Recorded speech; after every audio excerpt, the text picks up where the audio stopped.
జై శ్రీరామ్. శ్రీమాత్రే నమః. శ్రీ గురుభ్యో నమః. 2024 సంవత్సరం జనవరి మాసంలో వారఫలాలు 14వ తారీఖు నుంచి 20వ తారీఖు వరకు ఈ వారంలో గోచర గ్రహస్థితులు ఎలాంటి ఫలితాన్ని ద్వాదశ రాశుల వాళ్ళకి ప్రసాదిస్తున్నాయి, మరియు గోచరంలో గ్రహస్థితులు ఏ ఏ రాశుల్లో గ్రహాలు ఉంటూ ఈ ఫలితాన్ని ద్వాదశ రాశుల వారికి మరియు 27 నక్షత్రాల వాళ్ళకి వర్తింపచేస్తున్నాయి. ఈ విషయాలు మనం తెలుసుకుందాం. తదితర విషయాలు తెలుసుకుందాం. ముందుగా గోచార గ్రహస్థితిని తెలుసుకుందాం. మేషరాశిలో గురు భగవానుడు సంచారం చేస్తూ ఉన్నాడు. కన్యా రాశిలో కేతు భగవానుడు సంచారం. వృశ్చిక రాశిలో శుక్ర భగవానుడు సంచారం. శుక్ర భగవానుడు వృశ్చిక రాశిలో 18వ తారీఖు వరకు సంచారం చేసి 19వ తారీఖు నుంచి వృశ్చిక రాశిలో ఉన్న శుక్ర భగవానుడు ధనుసు రాశిలోకి ప్రవేశిస్తాడు. ధనుసు రాశిలో ఈ వారంలో రవి కుజ బుధులు సంచారం జరుగుతూ ఉంది. అయితే ఈ వారం 14వ తారీఖు వరకే మనకి స్టార్టింగ్ రోజు వరకే రవి భగవానుడు ధనుసు రాశిలో ఉంటాడు. తర్వాత 15వ తారీఖు నుంచి ఆయన మకర రాశిలోకి ప్రవేశిస్తున్నారు.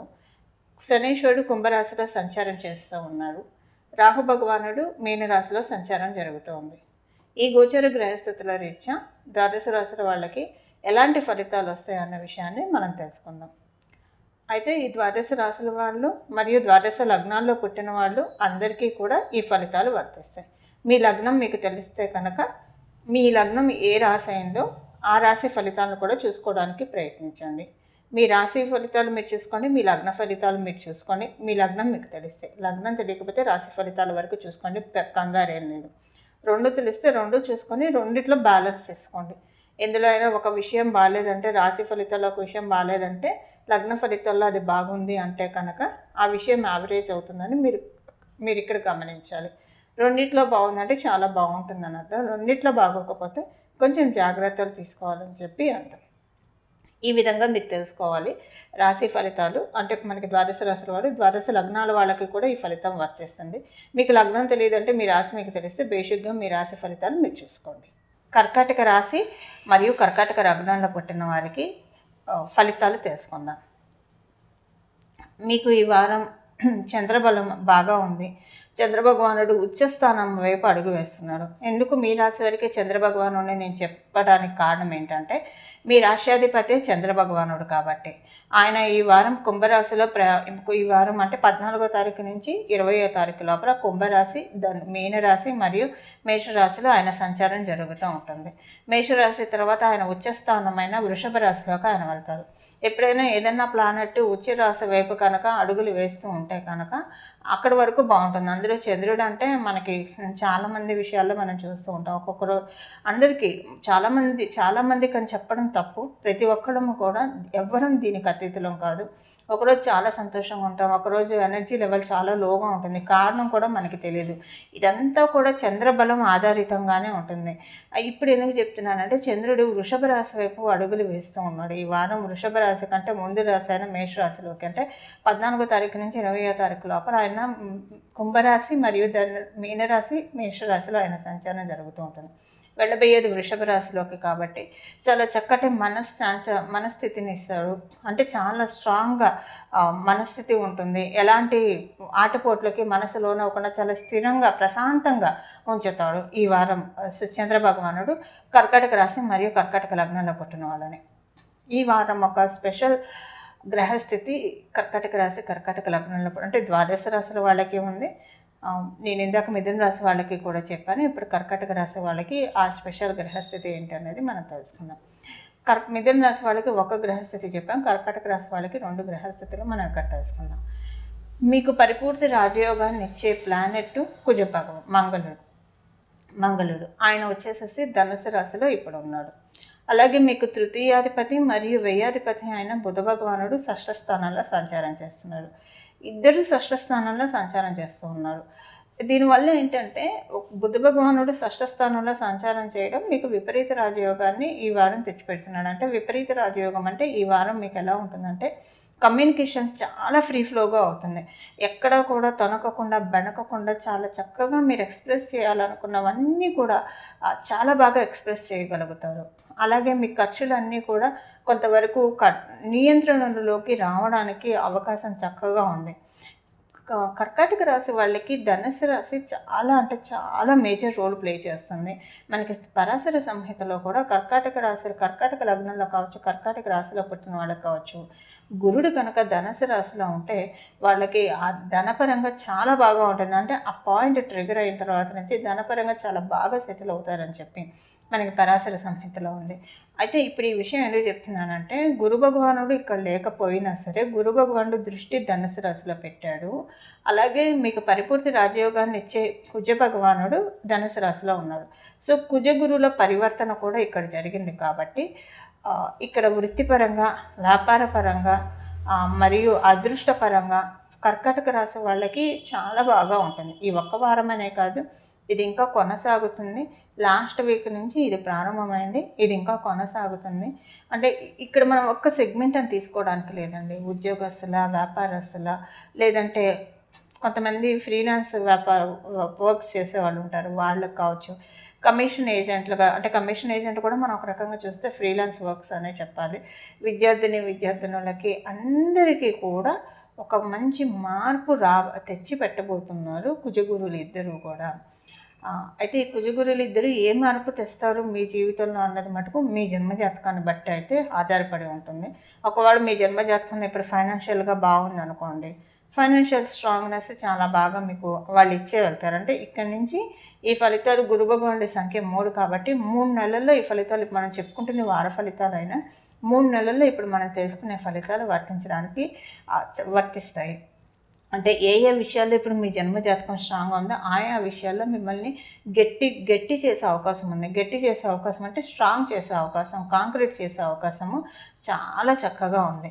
ఈ వారం మీరు విడవకుండా, అంటే పరిహారం నేను చివరిలో చెప్తాను, పరిహారం మనం చివరిలో తెలుసుకున్నాము. కానీ ఇప్పుడు మీకున్న ఈ పరివర్తన యోగాన్ని ఇంకా బలంగా మీరు స్ట్రాంగ్గా ఒడిసి పట్టుకోవాలి, దాన్ని ఒడిసి పట్టుకొని ఉంచాలి. కాబట్టి మీరు ఆంజనేయ స్వామి వారి ఆరాధన మర్చిపోకుండా ఈ నెలనాళ్ళు చేయండి.